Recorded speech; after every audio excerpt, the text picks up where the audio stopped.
everybody, and welcome to another episode of The Owner's Box After Dark. I don't have the mixing box in my car, obviously, but I just wanted to welcome you to this episode, and you'll hear more details about it shortly. But I'm in a line to get coffee at Starbucks. What a surprise. I just got out of my physical therapy for the day, and now I intend to take a ride and kind of enjoy myself for a couple of days, which I really haven't had the opportunity to do lately. I'm going to go down the Cape, where the Owner's Box After Dark actually began. And with that in mind, I now turn it over to whichever shirted Mark will take you for the rest of the way of this introduction.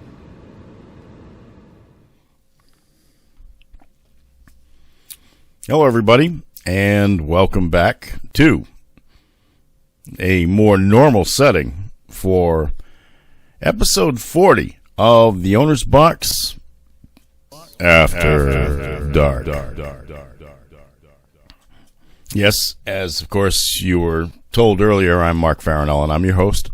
And a little different start tonight. It's been a busy time for me over the last several days or so, months, weeks. The high school basketball and hockey season, as I mentioned in our last episode, went by very quickly. So I decided to do a bit of a road trip. I mean, let's face it, we're still in the pandemic. We're almost coming up on a year. And we didn't really have an opportunity. Nobody really has to travel. I mean, I've gone absolutely nowhere this year. I did go down to the Cape in July of last year, and that's about the farthest I went anywhere. Certainly, here we are now at February 26th. As I record this, you'll see this probably a little bit later. And that July trip was actually the genesis of the Owner's Box After Dark. And as you probably noticed, there's a new position for the microphone tonight. I'm still trying to figure out how to get this thing in front of me so I feel comfortable, but you still see most of my face. Maybe I should get it where it covers most of my face like this. Would probably help the product a little bit. Anyway, I decided to take the podcast on the road. I had just gotten out of physical therapy, as you saw, and was wearing my PT togs, which I wore on the drive down to the Cape, and it was relaxing because, again, nobody's down there right now except for the full-time residents. Nobody's traveling. Things are fairly open. I mean, it's not like the complete morgue that it was in, I would say, March and April of last year. Even into July, it was still a lot quieter, and of course the restaurants weren't open as long, and all sorts of strange things went on last year. But it's still restful. It's comforting to go down to a place where you know you're going to get some absolute peace and quiet, that you can turn off the phone for a little while, except when you're recording video on it, and you can just enjoy life as you're going along. And I just needed things to slow to a more natural pace, because as you will find out in the next comment I make from down there, that things are going to get busy again pretty quickly. Just a quick mention here, and of course, as I noted, we are here again now in Studio A of Fulton Pond Studios in Mansfield, Massachusetts, in our little intertwined breaks here. I knew I'm going to keep hitting this thing in this position. The episode is number 40. And it's kind of an important number for me. I may be the only person in the world that feels like this, but when I was a kid and trying to play baseball at Mansfield High, the number I wanted to wear above all others was number 40. And that was worn in 1967 by Ken Hawk Harrelson when he joined the Red Sox from the Kansas City Athletics. You may recall that in August of 1967, Tony Conigliaro, their outstanding young outfielder and home run hitter from nearby Swampscott, was hit by a pitch by the Angels. What was his first name? Was it Jack Hamilton? I'll have to look that up. But was hit by a pitch, and it basically crushed the area and kind of like the eye socket and all sorts of things. And Tony was already on a pace to hit 1 million home runs probably if he had stayed healthy. And certainly with the chummy left field wall at Fenway Park, that would have been a help to him. But he had power; he could hit the ball anywhere. And the reason why I was a big fan of his was because he shared my birthday, January 7th. Well, when it became obvious that he would not play again that year, the Red Sox made a trade and got Hawk Harrelson from the Kansas City A's. And now here's a guy who had a lot of power in his swing. He could hit the ball. I used to jokingly say that he played the outfield so deep that he had to get a bleacher seat. He had to pay for the bleacher seat to get in the ballpark. And he let everything drop in front of him so he would never get called for an error, which is kind of the way I played baseball. I mean, I was not very good. And yet this guy had some style. I mean, you might remember younger folks out there will not remember this, but he was on the cover of Sports Illustrated wearing a Nehru jacket. If you don't know what a Nehru jacket is, I can't explain it to you. Just look it up, Google it, and you will find it. And he had a bit of a style that really didn't fit with the Red Sox, especially with their straight-laced manager, Dick Williams. But it brought a little bit of fun because everybody who was mourning over Tony C. and the loss of him for the season, Hawk Harrelson came in and started hitting. He wasn't a great outfielder, but at least he kept hitting, and the Red Sox went on and went to the World Series, lost to the St. Louis Cardinals in 7 games, but everybody will always remember that as the impossible dream season. So when the Hawk stayed with the Red Sox for a couple of years, they eventually traded him to Cleveland, and then he became a broadcaster back here, and then a longtime broadcaster for the Chicago White Sox, and was beloved out there. But when he was with the Red Sox, if I'm not mistaken, and baseball purists out there will probably call me up or send an email or something like that and say that I was wrong, but I thought for sure that he led the American League in maybe homers and RBIs, and I want to say in 1968, and did not get the batting average anywhere near that. Now, remember, the year before, Carl Yastrzemski had won the Triple Crown, and it took decades for someone else to eventually win that by getting batting average, home runs, and RBIs, leading the league in all 3. But the Hawk gave it a pretty good run. He may have been second in homers or something like that, but he was so close to the top. But his batting average was ridiculous because that's all he did was either hit home runs or he grounded out, one or the other. But he had style and he was fun. And since I was a pretty miserable baseball player, I kind of tried to emulate some of his quirks. And everybody started calling me Hawk, and that's a nickname that lasted well into my adulthood and lives to this day. I never could get the number 40, though, and I really wanted to, but nobody that I played for had numbers that went up that high. Let's see, my first year in high school baseball, I had number 9, and Ted Williams. But it was a hand-me-down uniform that probably dated back to the 1950s. It was old, scratchy wool. It was terrible. Oof. And then when I made it up to the varsity the next year, we had new uniforms, and they were not quite the stretchy double knits yet. And believe me, you look at me now, you'd say, you wouldn't want to be wearing double knits. Now, I did look good in the uniform in those days. I was a lot thinner, believe me. I couldn't play baseball worth a damn, but I wore the uniform well. But they gave me, let's see, my first uniform and my last one at Mansfield High was number 12. Okay. And then when I played American Legion ball, we got new uniforms my second year. I don't remember what I had the first year, but it might have been a single number. I just can't remember. But I got 23 Pretty nice uniform, but it didn't have the patch on the side that said American Legion because it was so new. But it was the highest number they had, so I took it. And then my last year, I had 19. It was an older uniform. It was, again, that's kind of scratchy wool, but it had all the American Legion patches, and it looked pretty cool and had gold trim with blue numbers. And I would still have it to this day, but I gave it to a female friend a few years back, and I don't know what's happened to it since. So don't think it would be that comfortable. So anyway, so I decided to take a ride. And I guess to honor the 40th episode, to try to do something a little different, got in the car, got on 495, heading east. It's not really south, it's more east.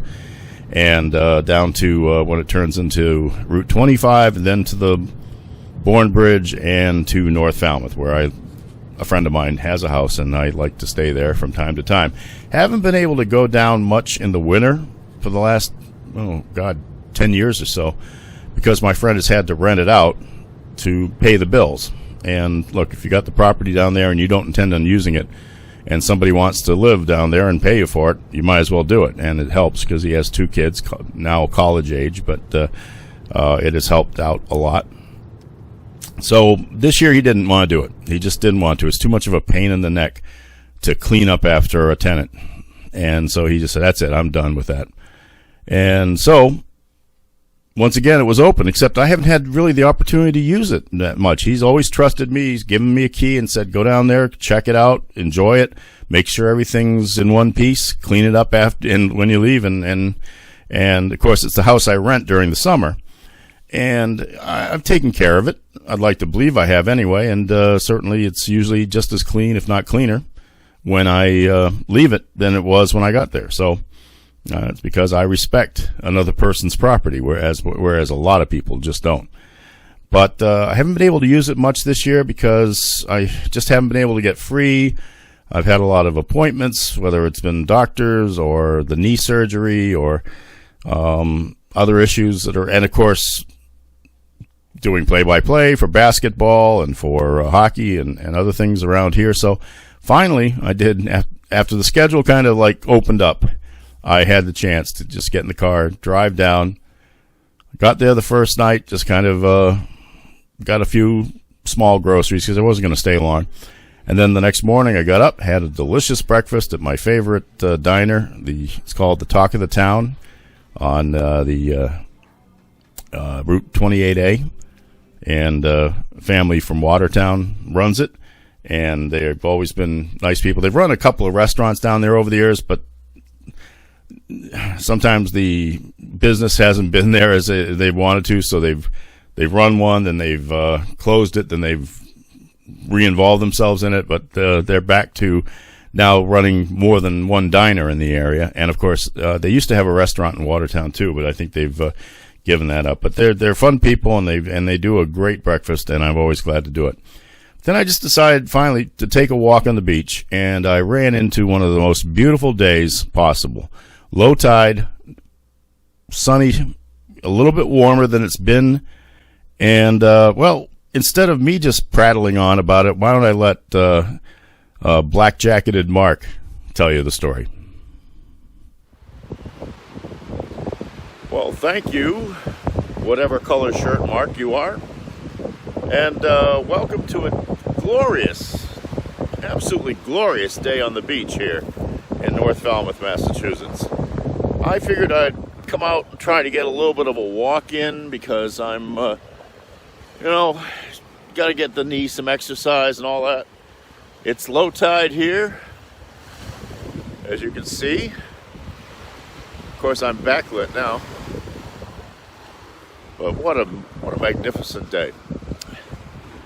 You know, it's nice to get these breaks every now and then. I just haven't had the opportunity to do it this year because of the heavy basketball schedule and hockey schedule. And now I'm finding out that football is starting in just a little bit more than a week and a half. According to the schedule I saw today, the King Philip Warriors will open on the 3rd of September against Stoughton at home. It's a non-league game. And so I and Glenn Farley, I'm assuming, will be there on behalf of North TV to bring that to our viewers. So, but still, just look at this glorious day here. Wow. Isn't this great? I gotta turn this off now for a second because there's a gentleman walking up. He'll probably think I'm crazy. So, in the meantime, we'll return it now to whatever color shirt Mark, and we'll be back in a minute or two. Well, as it turns out, I think that gentleman's dog went running off in an opposite direction, so we had to go chasing after him. So I never had any interaction with anyone else on the beach, which is exactly the way I like it, and especially on a day when you can have it all to yourself. Wow. Well, like I said before, why should I prattle on when I'll just let dark-jacketed Mark continue? Welcome back to North Falmouth. You know, when I think about the many hours and months and years that I've spent coming to this beach, it really does fill me with appreciation for one of the simple joys of living, which is just to be at the beach, sand between my toes, water, often very warm during the summertime. Yeah, it's a joy, and even on these winter days, and you know, it's still a little cool here, you still can get a great sense of solitude and peace with just the sound of the ocean in the background and the waves, small as they are here. Of course, this place is never as quiet as it is now. I mean, it's often extremely crowded with mothers and children and drinking buddies and so on and so forth. It's a private beach. I've been very fortunate to have permission to come here for many years. And but in the wintertime, it's just so beautiful. It really is. And I just thought that with all the things that have been going on recently, I mean, here I am all alone outside. I'm not wearing a mask because there's nobody else here. Just a moment to enjoy a little slice of life and perhaps think about how maybe things will get back to normal pretty soon and we'll all be able to come out here again and enjoy the outdoors. In the meantime, just do what we can and take advantage of beautiful days like this. I mean, I'm getting mushy on y'all now, but I can't help it. This is a great day, and it will be the kind of day that will sustain me as I plunge ahead into the high school football season, and probably will try to be calling games through cold weather and snow and sleet and God knows what else. Now, yeah, I will be inside a press box, I assume. But that won't make it any less miserable for me or for the kids participating. And my hat is off to them. Of course, it probably blew off a little while ago along with some of my fake hair. I don't have fake hair. You know, it will be a challenge for them to get through it, but I'm pretty sure that they appreciate the fact that they can just have this challenge. And to think in just a few short months after this season's over, they'll get a chance to do it again, and hopefully in a much more normal circumstance. We'll be back with a couple more thoughts from Wild Harbor. But first, back to whatever color shirt Mark it is. Thank you very much once again, black-jacketed Mark. And I hope you folks noticed the branding. That was one of my unique, the owner's box, After Dark jackets. And I hope you I'm wondering about whether I should make those up for my 5-time guests. You know how Saturday Night Live gives out a smoking jacket for their 5-time guests? Yeah. Who'd be leader in the clubhouse for that? I guess that would be Lisa Downs of Foxborough. Anyway, yeah, at $295 each. No, thank you. Anyway, yes, I will shortly turn it over to another different colored shirt, Mark, to go over our last topics of the day. But first, of course, we will have one of our entertaining commercials from the land of the rising sun. And then when I come back, I think I'm going to talk a little bit political, or sort of political. Something has happened in the wake of the funeral of a well-known conservative talk host that has frosted my butt, I guess you could say. So I want to get my say in when I have the chance and I have the public forum to do it on. And then hopefully I'll end up on a happier topic somewhere along the way. Promise I won't keep you here all night. So until the different colored shirt Mark comes back, thanks for watching my little getaway. And we'll be back after these words from our sponsor. D アニメストアの CM のカンパケに乾杯 CM の放送楽しみっすねズカちゃんの演技もすごい良かったありがとう私も CG もっと頑張りたかったですごめんね CG 発注できる予算あまりなくてあの会社お金ないみたい月額400円だからかなまた5人で仕事したいですねそうだねうん楽しみだね CM みんなで見ましょうね D アニメストアHi there. I'm back in the car. It was getting a little chilly and the wind has picked up a little bit, so I hate when that buffeting noise pops up on the audio. But just wanted to mention that, again, it's been wonderful to have a break like this and a very peaceful couple of days, but we'll be heading back shortly and starting to find out stuff about the Stoughton Black Knights, which will be playing in March, not September, as I suggested. So that'll be it for this segment of the Owner's Box After Dark. But stay tuned, because after our usual entertaining commercial, I'll be back, or at least whatever color shirt Mark will be back, with a couple more topics. Have a good one, folks. I did.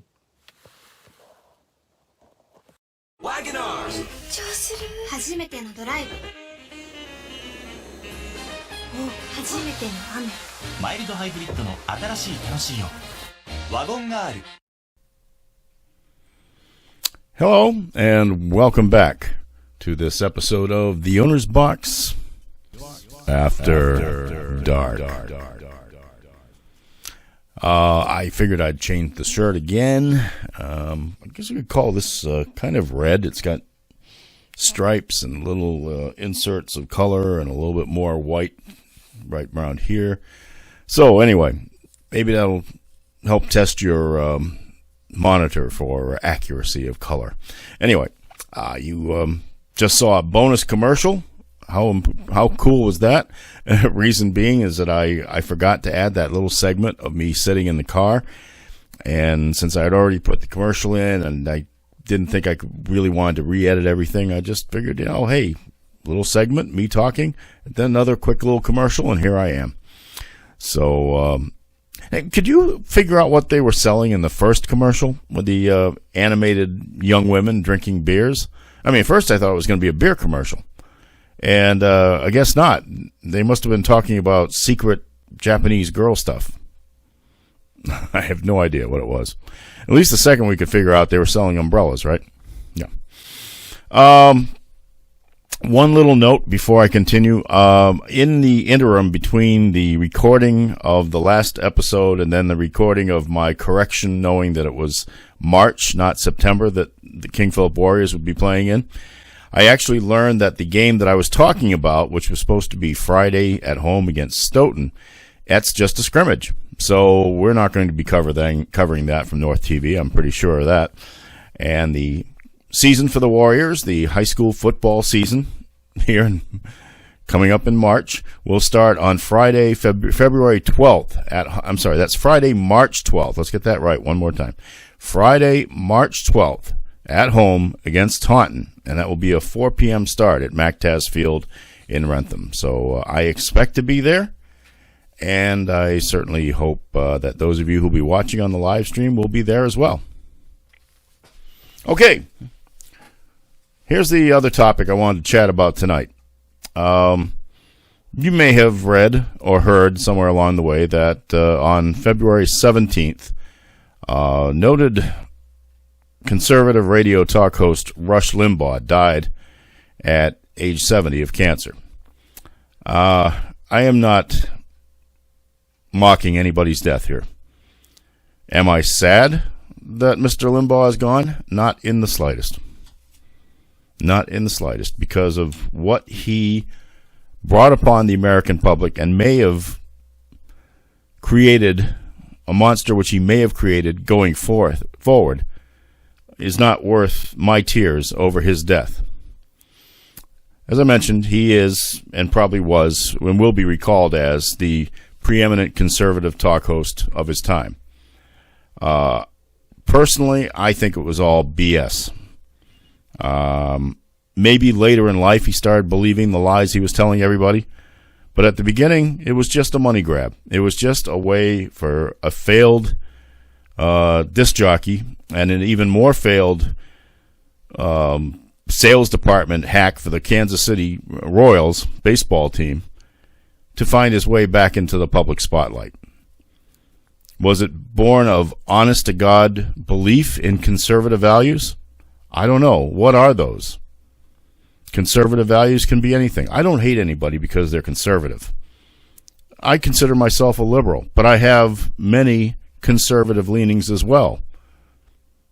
Part of mine include language laws. I do think English should be the preeminent language here in the United States. I get flack from that sometimes, but I call upon my own experience as an Italian American.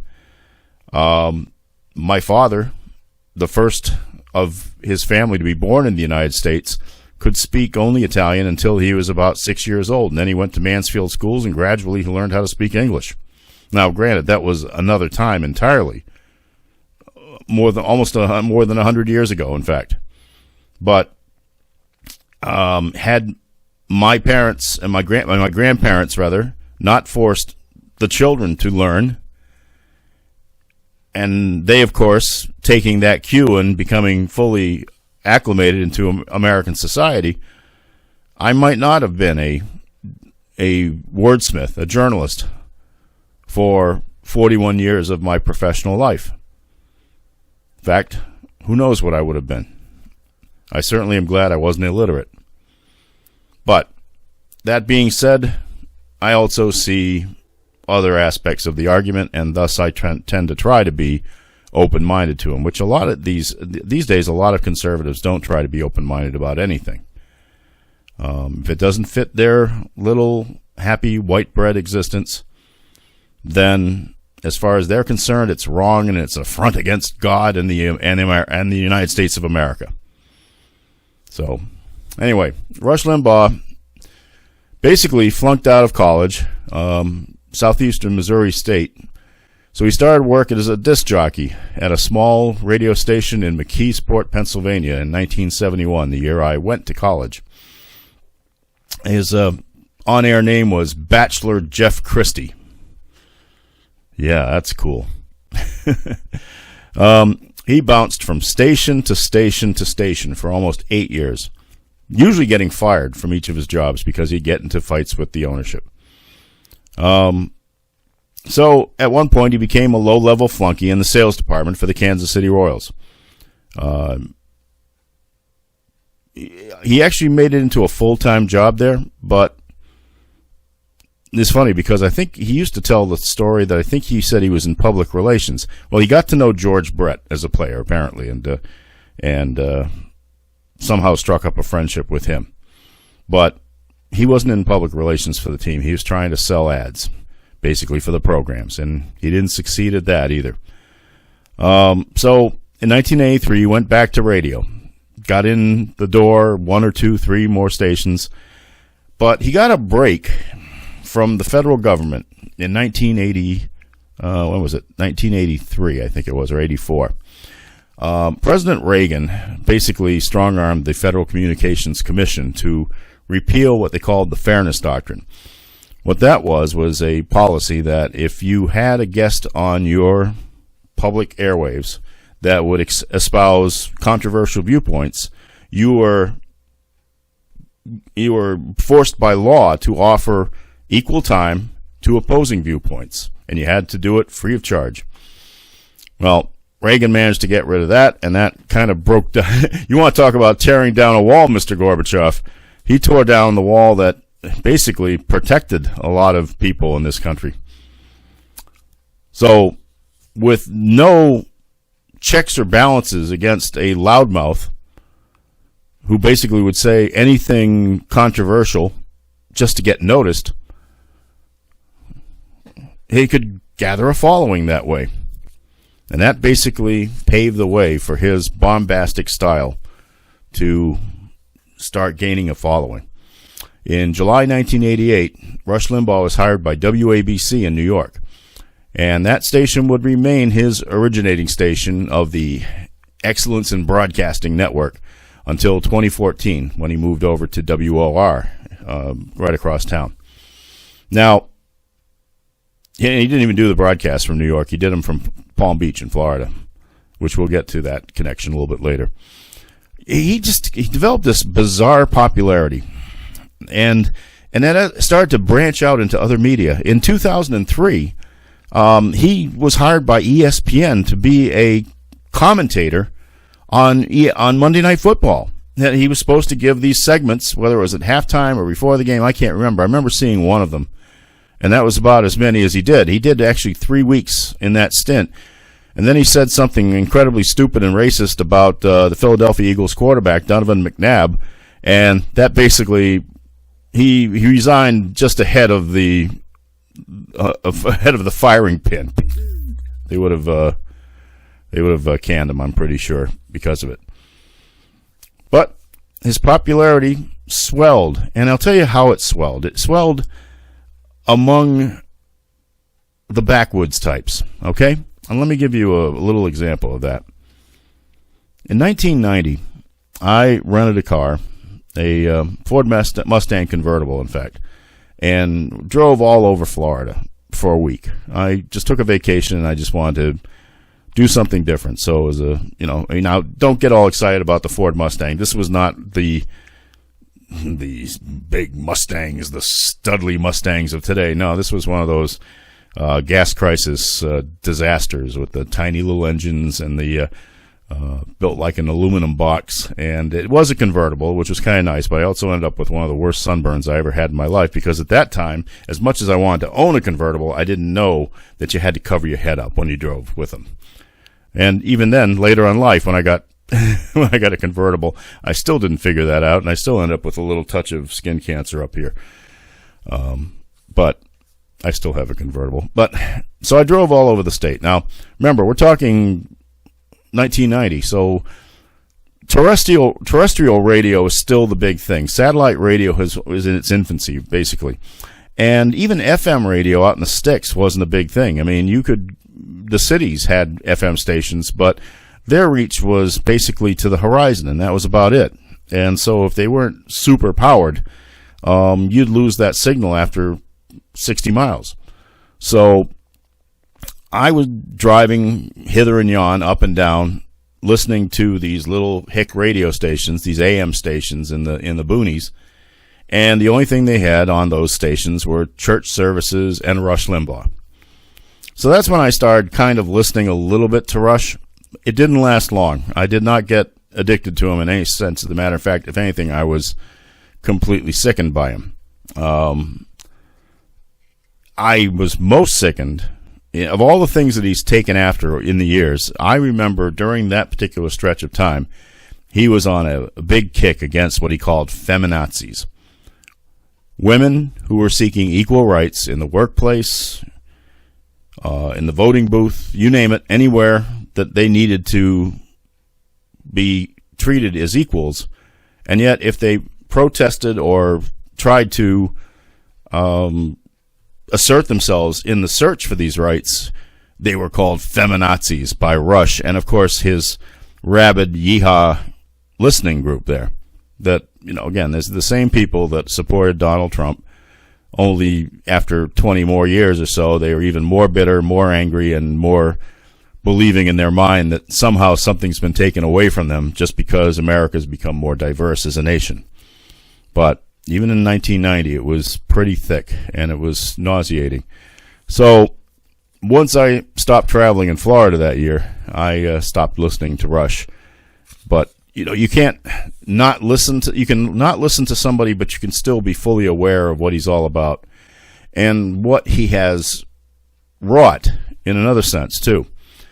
Now, he had his issues during those times. He actually lost his hearing almost completely. He's actually had a couple of implants put into his head so that he could actually hear, at least into these headphones. He became addicted to pain medication, and I think also Viagra at one point. Oh my. And the big stations started dropping him finally in maybe the mid-2000s. They'd pretty much had enough of his act by then. He had gone off the deep end on a lot of things. He still had his loyal following in the Boondocks, but he would express an ever-increasing amount of offensive opinions about gays, African Americans, women, and just about anything where he could blame liberal thinking for something that basically didn't jibe with his idea of the perfect white America. And, of course, he also pushed the birther theory that President Obama was not born in this country. And Donald Trump seized upon that, as we all know. He made personal attacks against individuals just because of their looks or because of crises that they were facing. He called Chelsea Clinton a dog. He called Michael J. Fox names. Michael J. Fox. I mean, one of the most lovable actors and somebody that everybody feels sorry for, that he has become afflicted in his older years. And yet, here's a guy who would be plenty of fodder against him. Just the Viagra stuff alone would be good enough for several weeks of late night television, but he didn't care. If he could get the masses riled up and he could keep the ratings up, that was all that was important to him. And, of course, he asserted that COVID-19 was nothing more than the common cold. So, funny thing is, right even towards the end, I think Forbes magazine said that he still had a weekly audience of about 15.5 million listeners. Now, in a country of 350 million Americans, maybe that doesn't sound like a lot, but in this day and age, let's face it, ratings for everything are down. I mean, we have very fractured interests and likes, and TV ratings for sports, for news, for entertainment, they're all over the map and way down from what they used to be. If you can have 15.5 listeners 5 days a week, I guess you're still doing pretty well. But it was basically niche radio. It was radio for people who had a hair up their ass and could not do anything about it because they just weren't smart enough to think on their own. So, what I really am troubled about is that he also gave birth to another generation. And this generation used social media and the internet, which was even less governed than the airwaves, than the public airwaves. I mean, you can say anything you want on the internet. I can say anything I want on the internet. I mean, I could say a lot of things right now, even with this forum, as small as it is, and I thank all of you who are watching, but as small as my audience may be, I still like to act with a certain sense of responsibility. And that means if I want to call him a mother you-know-whatter, I kind of hold back on it because I think, well, there might be some kids listening. Last week, I bleeped out something with a bell sound because I don't have a bleep on my computer. I have to get a bleep. He gave birth. Rush Limbaugh gave birth to people like Alex Jones, and probably one of the most reprehensible people ever to be in broadcasting or any kind of media circumstance. He of InfoWars. He of the theory that the Sandy Hook shootings were staged, that they were all fake, what they call them, fake flags, that nobody was killed, or maybe the government did it or whatever. This guy comes up with all sorts of crap. And he built himself quite a little empire till the major outlets on social media themselves started cracking down on him, but he's still out there. It's nice to know that Rush was such a well-adjusted individual, too. I mean, he had 4 wives. 3 of them were divorced. Let's see. He has no children. Thank God for that. And he lived in Palm Beach, Florida, for the last 25 years of his life, right near his hero, Donald J. Trump, in Mar-a-Lago.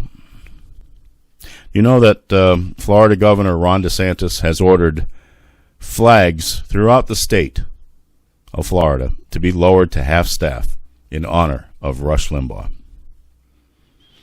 You think that's bad?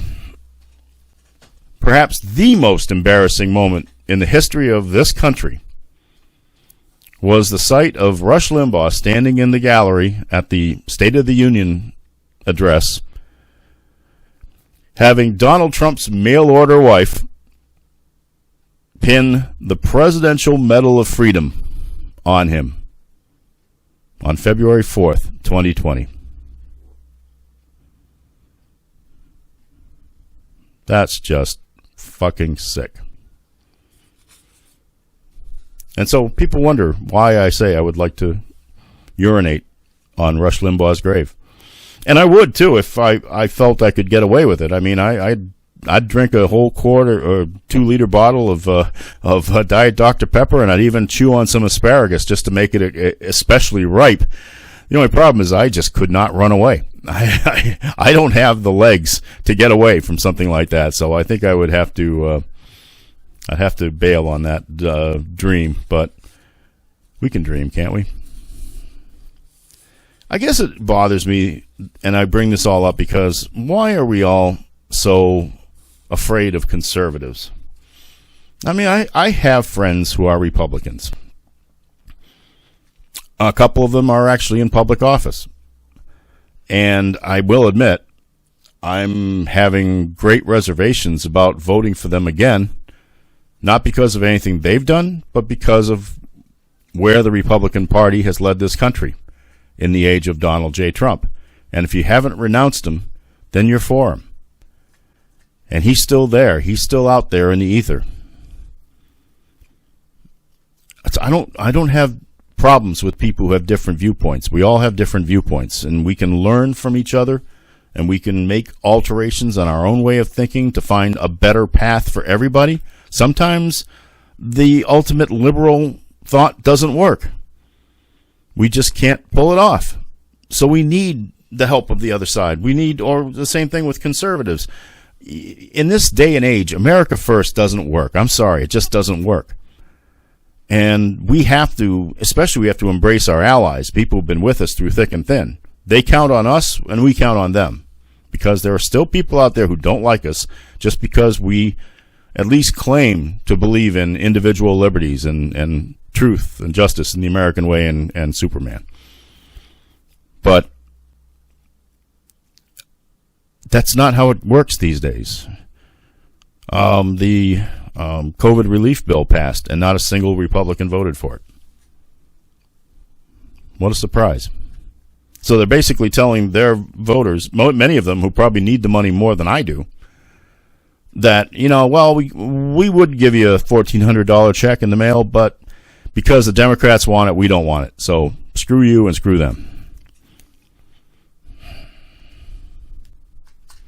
And it's not just how they express their opinions, it's how they implement them these days, and the splinter groups that have sprawled off That's not the right word. I don't even think that's a word. Spun off from their own way of thinking.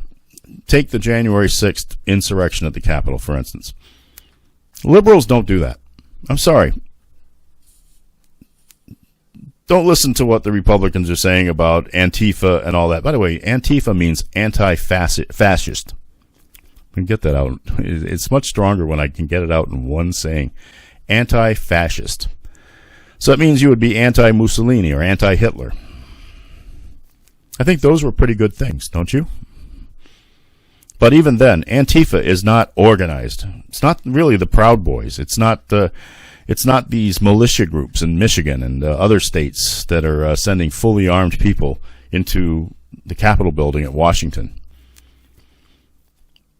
Our rebellions are made at the ballot box. We do our fighting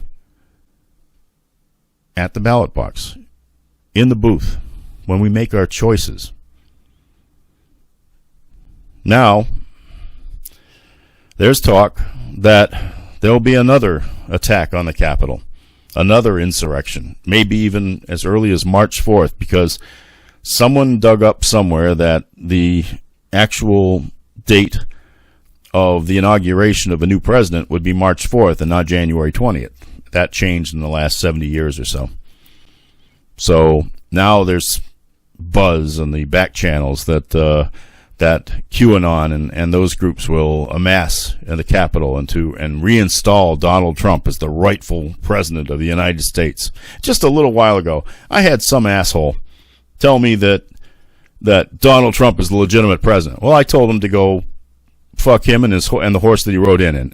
And I apologize for the profanity there, but I'm sorry, I don't have patience for idiots. I don't have patience for idiots who believe that horse shit. Donald Trump lost spectacularly at the ballot box. Yes, he did get more votes than he did when he was elected president. More people came out in this election because of the issues and because of the threat to our country. And thank God so many more people came to the ballot box, came to their polls, and said, I do not want Donald Trump to continue as our president. But he gets up there, he tells the big lie, he gets before his audience. He'll be doing it Sunday at the CPAC conference. I want to call it the CPAP, after those things that you have to breathe in at night. But the Conservative Political Action Committee, or whatever they call it, is having its meeting in Orlando, and all of the Trumpsters are down there kissing his ring or his ass, either one. And he's going to get up there and give the keynote address on Sunday, and I'm sure he'll stride to the podium doing his little dance like he did at some of the latter hearings that he went, campaign things that he did, and then he will lean heavily on one side of the podium because he can't stand up straight for any length of time. All you guys who think that he's going to run in 2024, have you seen what his diet is like? The guy drinks 12 Diet Cokes a day. He eats Egg McMuffins in the morning. He eats Filet-O-Fish sandwiches and hamburgers at lunch. And then he has a huge friggin' steak covered with gravy at night. The guy wouldn't know a salad if it walked up to him and hit him in the head. He's going to have a stroke. And take it from somebody who had one. I had less of a reason to have a stroke than he will. I don't think he's going to make it to 2024, and he's another one I'd like to save a couple of gallons for, to tell you the truth.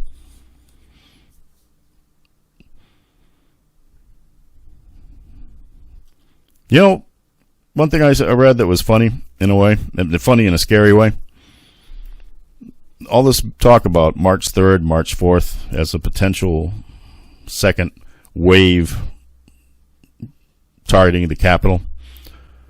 According to Forbes magazine, the Trump International Hotel in Washington is the only one that it's raised its rates for those 2 days. Those rates are now up to about $1,000 a night.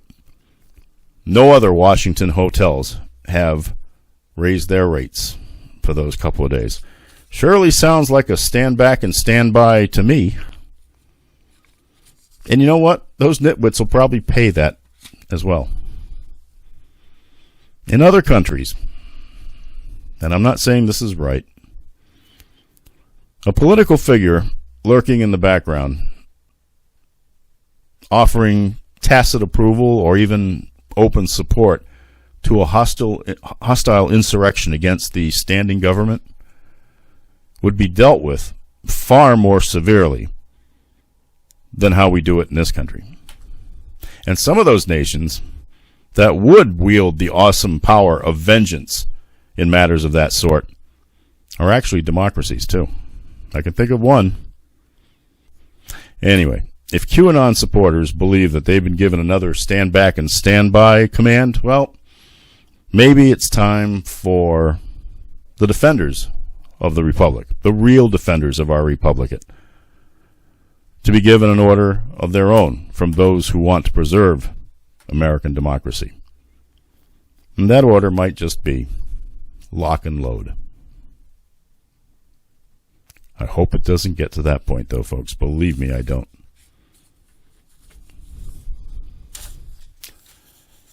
So, Rush Limbaugh, burn in hell. The address here, if you'd like to comment, and if you send me a comment like that guy on Twitter tonight, you'll get the same response from me. The email address is theownersbox2020@gmail.com. The snail mail address for comments, and they do check for white powder in the envelopes, is the Owner's Box, Post Office Box 272, Mansfield, Massachusetts 02048. And if you want to just look at my webpage and see some happier stuff up there, I put up a nice column that I wrote 11 years ago. This was the anniversary of Mosi Tutupu's death, the former Patriots fullback and the former coach of the King Philip Regional High School football team. His son Lofa went on to play for the Seattle Seahawks. He passed away 11 years ago this past week, and I, at the time, got a hold of former Patriots quarterback Steve Grogan to talk about his departed friend. And it was a pretty good piece, and I found it, and I put it on the webpage. So if you want to see things like that, you can go to www.theownersbox2020.com, and you'll see all sorts of stuff there. Couple of quick thoughts. I have new neighbors across the street. They're nice people. I'm sure they are. But we are now one day away from the beginning of March, and they have yet to take down their Christmas lights, and they're on every night. People, please turn off the Christmas lights. Save them for December. Thank you. They don't really bother me. I just don't think it's a good look. And they probably say, well, we don't care what you think. Oh, heavens. Once again, I ask you all to smoke your pipes privately. Use your hand sanitizer. Hand sanitizer is good. Use it. Still can't get myself an appointment to the vaccination site at Gillette Stadium or anywhere else in eastern Massachusetts, to be honest. So we're hopeful that we'll just stay out of everybody's way, including the virus and all of its variants. And we will try our best to stay in one piece until we can get vaccinated. And with that, I think I will just wish you all a happy night. As you can see, I replaced my face with a beautiful sunset from North Falmouth, Massachusetts. One of the joys of being down there is that we have a west-looking view from one side of the Cape over across Buzzards Bay, and thus into that part of the Atlantic Ocean that becomes Long Island Sound eventually and all that. So you can get a good west-looking sunset, and you're going to see that here right now. And I hope you are inspired by it. I know I was during this past week. I hope for some happier things to come down the road. I know I've got a couple of guests coming up on both The Owner's Box After Dark and the original Gangsta, the owner's box on audio, not radio. Big difference. So please relax, have a good time out there, folks. Try to get your wits about you. Stay safe this weekend, this coming week, if there's anything up. I hope not. And we will see you again soon. Good night, everybody.